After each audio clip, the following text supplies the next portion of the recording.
Baik pemirsa, ini adalah calon Menteri HAM, Natalius Pigai, Bang Hensa, Mas Uki.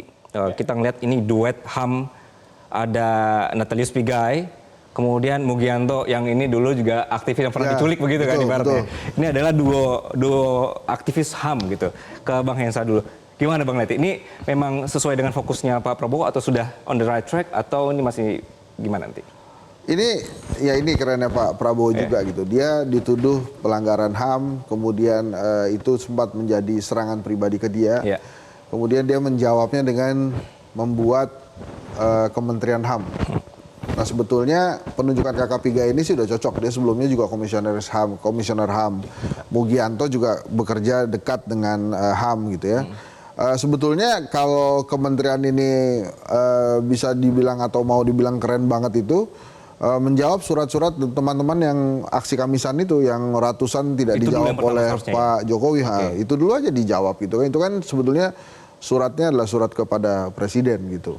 Sehingga seharusnya itu bisa dijawab oleh Pak Prabowo. Jadi bukan hanya sekedar ada kementeriannya, tapi yang jelas-jelas sudah setiap minggu melaksanakan aksi Kamisan di depan istana itu harusnya itu dijawab dulu.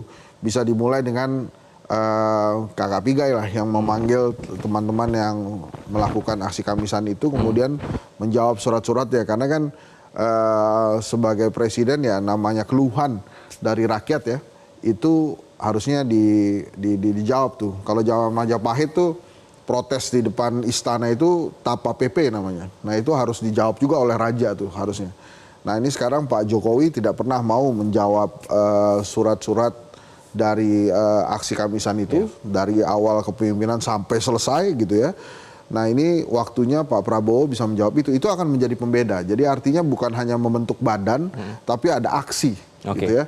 Nah ini tantangan juga buat Pak Pigai. Nah ini saya nggak bisa nyebut kakak lagi nih, maksud Pak Pigai. Pak Menteri Pigai gitu ya. Kakak Menteri berarti ya.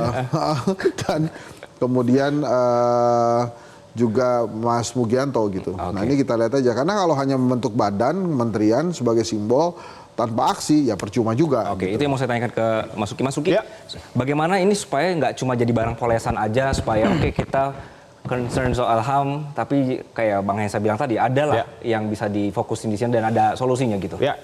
Ini saya ingin sedikit mengutip apa yang barusan diucapkan oleh Bang Hensa ya, yang itu betul ya, bahwa Pak Prabowo setiap kali ikut pemilu maka isu HAM selalu menjadi barang gorengan politik. Jadi Pak Prabowo selalu dituduh dan memang harus kita luruskan bahwa Jenderal Prabowo saat itu ya ketika dituduh ya melakukan pelanggaran HAM, yang kemudian tuduhan tersebut belum pernah masuk ke dalam ranah pengadilan, ya, belum pernah masuk ke dalam ranah pengadilan, apalagi diputuskan oleh pengadilan, ya, dan sudah berlangsung era pemerintahan Ibu Megawati, Bapak Gus Dur, ya, Pak SBY, kemudian Presiden Jokowi yang terakhir, itu tidak pernah masuk ke ranah pengadilan. Akan tetapi setiap kali pemilu memang selalu diangkat-angkat, kurang lebih seperti itu ya. Dan kemudian Pak Prabowo membalasnya dengan sebuah sikap. Ya, sebuah sikap yang seperti apa?